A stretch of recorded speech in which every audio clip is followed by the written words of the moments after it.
Hello children, this is the platform of Diya Academy. The topic that we are going to take up today is the tense. So a very useful and a very important chapter of English language without which we can't get a good grammar. So a topic that teaches us that how to use the verbs in the correct form in the various time cases that we learn in tense. So let's begin with this chapter and see all the basics and learn all the rules. Okay. So first of all, let's begin with the meaning. So tense indicates the time of action or a state of being. तो जो tense होता है basically tense में हम verbs के बारे में ही पढ़ते हैं. You must all have read about verbs that verbs are of two types, that is the main verb and the helping verb. So जो टेंस है that will tell us about the time of action.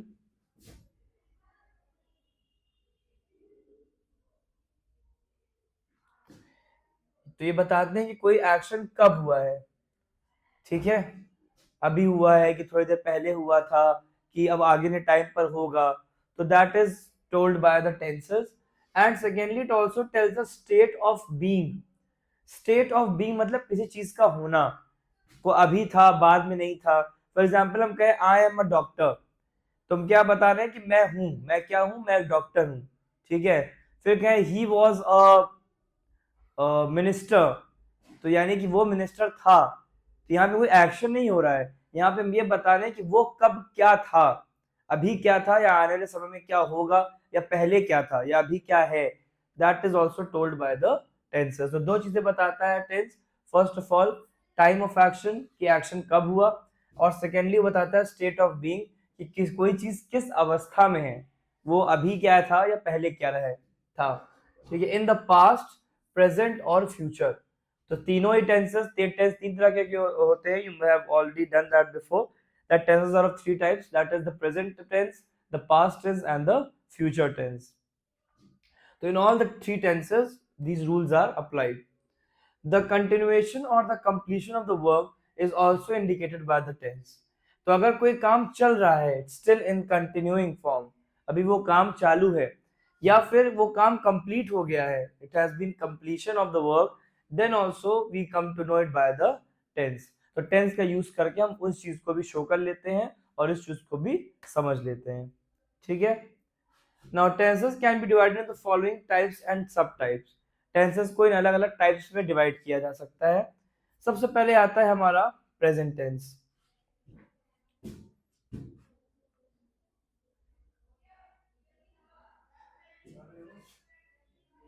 ठीक है. So already I have told you that there are three tenses, the present tense, the past tense and the future tense.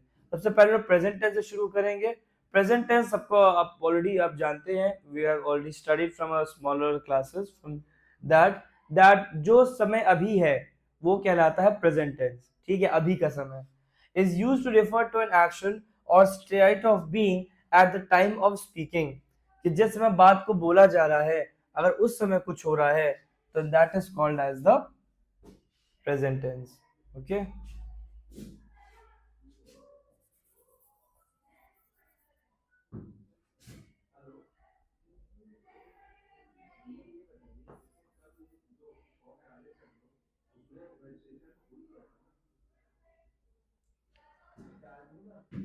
ठीक है. तो सबसे पहले tense के first of all I would like to tell you that all the tenses exist in four forms. जितनी भी tenses हैं, present, past and future, ये तीनों फोर फोर फॉर्म्स में एग्जिस्ट करती हैं. तो total we have 12 forms to study. Total में 12 फॉर्म्स पढ़नी है टेंसेस में. जैसे और उसमें हर टेंस के अंदर चार चार फॉर्म आती है. तो सबसे पहले जैसे हम प्रेजेंट टेंस पढ़ने जा रहे हैं, तो in present tense we have the simple present, or it is called as present indefinite, the present continuous tense, thirdly the present perfect tense, and fourthly the present perfect continuous tense. ठीक है. तो ऐसे करके चार forms हम पढ़ेंगे present tense के अंदर. सबसे पहले सिंपल प्रेजेंट टेंस की बात करें तो आई मस्ट टेल यू कि जो काम होते हैं वो लिखे जाते हैं प्रेजेंट टेंस में, सिंपल प्रेजेंट टेंस में. यानी कि वो कल भी हो रहे थे, वो आज भी हो रहे हैं और आने वाले समय में भी होंगे। तो ऐसी चीजों को हम लिखते हैं सिंपल प्रेजेंट टेंस में। जो हैबिट्स होती हैं, जो काम यूनिवर्सल ट्रूथ में आते हैं कि वो काम पहले भी हो रहा था, आज भी हो रहा है, कल भी होगा। जैसे कि the earth revolves around the sun. अब ये एक ऐसी चीज है, इट्स यूनिवर्सल फैक्ट, कि वो चीज कल भी हो रही थी, वो आज भी हो रही है और आने वाले समय में भी होगी। तो ऐसी चीजों को हम लिखते हैं सिंपल प्रेजेंट टेंस। तो यहाँ पर जो रिवॉल्व्स है, that is the verb first form. ठीक है, तो first of all it shows a habitual action.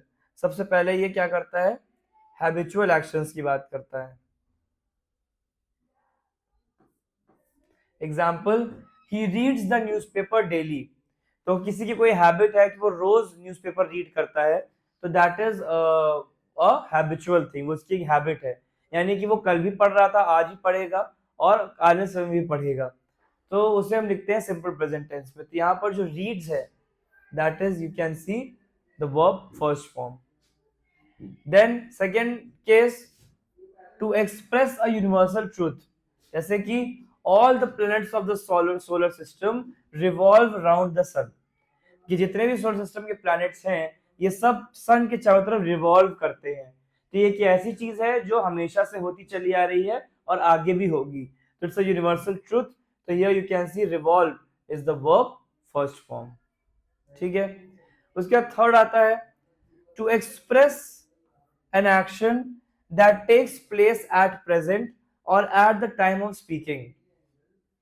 ठीक है, कोई ऐसा एक्शन जो जिस समय बात कही जा रही है, that takes place at present or at the time of speaking, कि जिस समय हम बात कर रहे हैं उस समय वो काम हो रहा है। तो उसको लिखने का एक तरीका तो प्रेजेंट कंटिन्यूअस भी है, which we'll study further, और इसको हम लोग सिंपल प्रेजेंट में भी लिख सकते हैं। For example, Rita plays near the swings, या कि रीता जो है वो स्विंग्स के पास खेलती है। तो यहाँ पर हम ये कहना चाह रहे हैं कि अभी ये काम चल रहा है, अभी रीता खेल रही है, तो उसको हम इस तरह से भी बोल सकते हैं। ठीक है, तो again you can see here the verb first form. तो you can see that in simple present tense we always use the first form of the verb. Verb के तीन फॉर्म्स होते हैं, you must have already done that. ठीक है, the first form, the second form and the third form. First form जिसको कि present form कहा जाता है, second form that is the past form, and third one is past participle. ठीक है, तो ये है प्रेजेंट फॉर्म यानी कि फर्स्ट फॉर्म वर्ब की। So this was the third case. Fourth case जहां पर सिंपल प्रेजेंट का यूज किया जाता है, to show a future event that is already planned. कोई ऐसा इवेंट जो आने वाले फ्यूचर में होने वाला है लेकिन उसकी प्लानिंग अभी हो गई है। ठीक है, जैसे कि the commonwealth games begin next month. Commonwealth games अगले महीने शुरू होंगे। तो ये ऑलरेडी, तो भले ही ये बात फ्यूचर में होने वाली चीज की है, ठीक है, लेकिन we can write this in the simple present also. तो यहाँ पे देख सकते हैं बिगिन लिखा हुआ है, विल बिगिन नहीं लिखा हुआ है। वो अंडरस्टूड है कि वो नेक्स्ट मंथ होगा, लेकिन इसको हम सिंपल प्रेजेंट में भी लिख सकते हैं। कोई ऐसा इवेंट जो आने वाले टाइम में होने वाला है, that can also be written in the simple present tense. ठीक है, the commonwealth games begin next month, या the sports day practice begins next week, कि अगले हफ्ते से शुरू होने वाला है। ओके, तो फ्यूचर इवेंट्स के लिए भी हम लोग कभी कभी सिंपल प्रेजेंट का यूज कर लेते हैं। The fifth case, to indicate professional activities, rituals, likes and dislikes. कोई ऐसा काम जो प्रोफेशन से रिलेटेड है, ठीक है, टीचिंग हो रही है, या डॉक्टर्स अपने क्या कहते हैं ट्रीटमेंट कर रहे हैं, या कोई रिचुअल हो रहा है, कोई रीति रिवाज निभाई जा रही है, या किसी की लाइक या डिसलाइक के बारे में बात कर रहे हैं। तो in all these cases also we use simple present. कैसे? Bengali celebrate Durga Puja with great fervour. Fervour means with a lot of rejoicement, बहुत ही धूमधाम से वो उस त्योहार को मनाते हैं। तो here you can see it's a ritual. ये उनका एक रिचुअल है कि वो इस त्योहार को बहुत जोर शोर से मनाते हैं। ठीक है, तो ये ना ये कोई हैबिट में जाएगा, ना ये यूनिवर्सल ट्रूथ है, ना ये कोई फ्यूचर इवेंट है। ये एक एक्टिविटी है which is perform by those people. तो वो कल भी मनाते थे, आज ही मनाते हैं और आने वाले समय में भी मनाएंगे, इसलिए it is written in simple present. Similarly likes और डिसलाइक्स भी ऐसे ही होते हैं। ऐसा तो है नहीं कि कोई चीज हमको आज खानी पसंद है तो कल उसको खाना छोड़ देंगे। ठीक है, अगर वो हमें पहले से पसंद होती थी, आज भी पसंद है और कल भी पसंद होगी।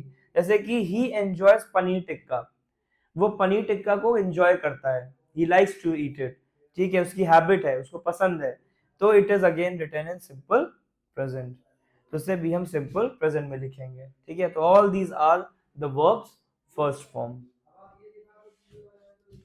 Okay, let's move further.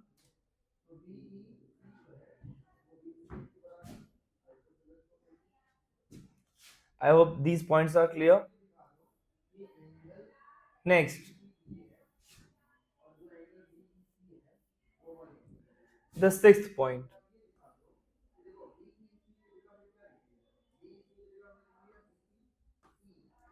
To write headlines for newspaper reports.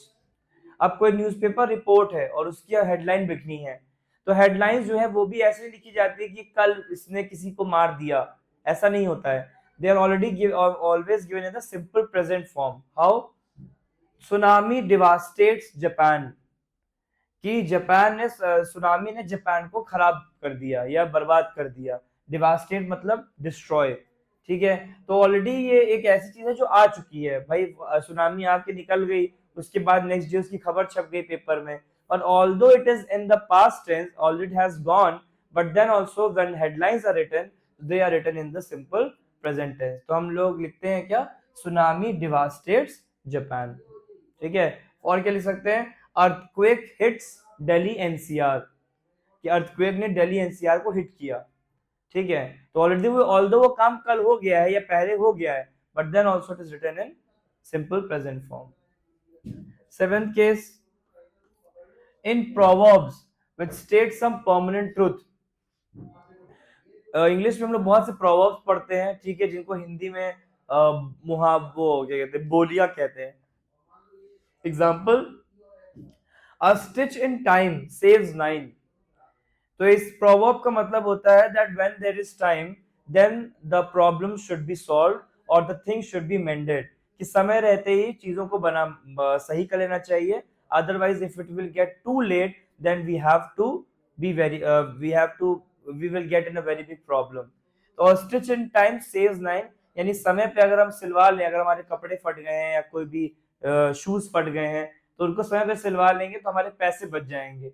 नहीं तो अगर हम उसके बहुत ज्यादा खराब होने का वेट करेंगे तो फिर वो चीज वेस्ट हो जाएगी, ठीक है। तो यहाँ नाइन से मतलब है मनी से। Okay, so again you can see here that saves is in the simple present tense, because ये प्रोवर्ब ऐसी चीज बताता है जो हम सबके लाइफ में होती है, तो पहले भी होती थी, आज भी हो रही है और कल भी होगी, फ्यूचर में भी लोगों के साथ ऐसा होगा। ऐसा नहीं कि प्रोवर्ब समय के साथ बदल जाते हैं, ठीक है। तो for proverbs also we use the simple present tense. जैसे कि एक और होता है, honesty is the best policy, एक प्रोवर्ब है, honesty is the best policy, तो this is also written in simple present tense. यहाँ पे देख सकते हैं इज लगा हुआ है, प्रेजेंट टेंस लगा हुआ है, ठीक है। हम ऐसा नहीं कह सकते कि ऑनेस्टी वाज या honesty will be. Why? Because honesty तो कल भी थी, ऑनेस्टी एक ऐसी कैरेक्टरिस्टिक है जो कल भी लोगों में था, आज भी है और कल भी रहेगा। तो for all these things we use the simple present tense. And then comes the eighth point where simple present tense is used, where to express natural processes, qualities or activities related to any profession. कोई ऐसा natural process हो या कोई quality हो या activity किसी profession से related हो। कैसे? एग्जाम्पल पढ़ते हैं, green vegetables are rich in fibre, कि जो ग्रीन वेजिटेबल्स होती हैं वो फाइबर में रिच होती है, तो ये क्वालिटी है किसकी? ग्रीन वेजिटेबल्स की, ठीक है। तो हमने वहां पे आर लगाया है क्योंकि ये प्लूरल है वेजिटेबल्स, तो are is again in the present tense. तो ग्रीन वेजिटेबल्स फाइबर में रिच होती हैं, तो again it is a universal truth, ये यूनिवर्सल ट्रूथ के अंदर भी आता है। और एक और एग्जांपल दिया है, that acrobats show various tricks to entertain spectators, this comes in the activities related to any profession, कि जो एक्रोबैट्स जो कि जिम्नेशियम में करते हैं, जिम्नास्ट करते हैं, तो वहां पे वो बहुत से एक्रोबैटिक शो करते हैं टू एंटरटेन द स्पेक्टेटर, देखने वालों को एंटरटेन करने के लिए। तो again it is something that does not depend upon the time, क्योंकि वो कल भी कर रहे थे, आज भी करेंगे और आने वाले समय में भी लोगों को इस तरह से वो एंटरटेन करेंगे। तो again you can see the show is in the present tense, the simple present form. ठीक है, तो ये सारे वो केसेस हैं where we use the simple present form because these things do not depend on time। ये चीजें समय पर डिपेंडेंट नहीं है, ये चीजें पहले भी होती थी, आज भी हो रही हैं और आने वाले समय में भी होंगी। तो ऐसी चीजों को हम लिखते हैं सिंपल प्रेजेंट टेंस में। Okay, so what is the formula for this, what is the structure that we called, कि ऐसे सेंटेंसेस का स्ट्रक्चर क्या होगा। तो in the structure we will see that first of all we'll have the subject। सबसे आगे हम लोगों को सब्जेक्ट मिल जाएगा।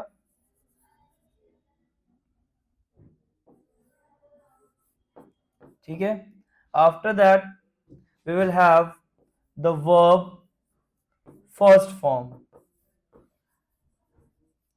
इसके साथ verb की first form लगी होगी and then we will have the object, और उसके बाद उसके साथ एक ऑब्जेक्ट होगा।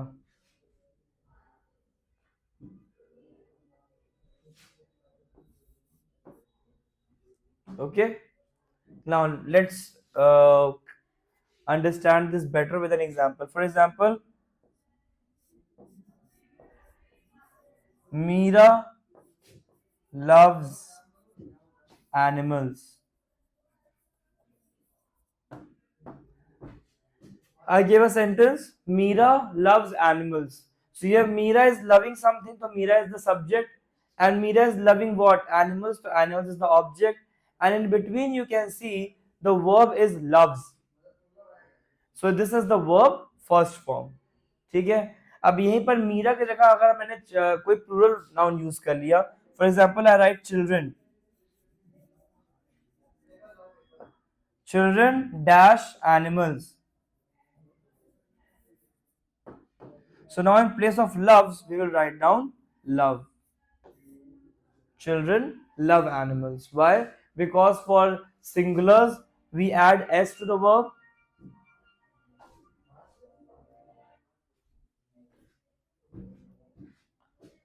So now it becomes children love animals। So why? Because with the singular, we use s with the first form of the verb।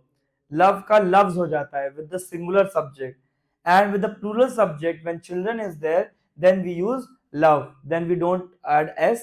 Children love animals। Okay, so this is how we use simple present tense in a sentence। This is the structure, you should remember the structure। Okay, this is how we form the sentence in a simple present। So it can be reversed also, the object came in the front and the subject can go at the last, because this is active voice। Similarly we can write in passive voice also। तो अगर हम लोग animals को आगे लेकर आएंगे और मीरा को पीछे लेके जाएंगे तो बनेगा animals are loved by Meera. ठीक है, तो वहां पर आर आगे आ जाता है, तो ये उसका एक्टिव का पैसिव केस हो गया, but the meaning remains the same. ठीक है, so this is all about the simple present tense। I hope you have understood it in a proper manner। if you have any doubts you can ask in the comment section। Otherwise the topic is very easy, it can easily be understood, there's nothing so much to worry about।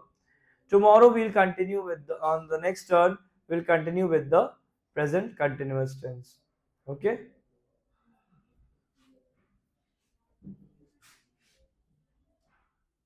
so this was all about the an introduction to the tenses and the simple present tense। Okay, thank you children।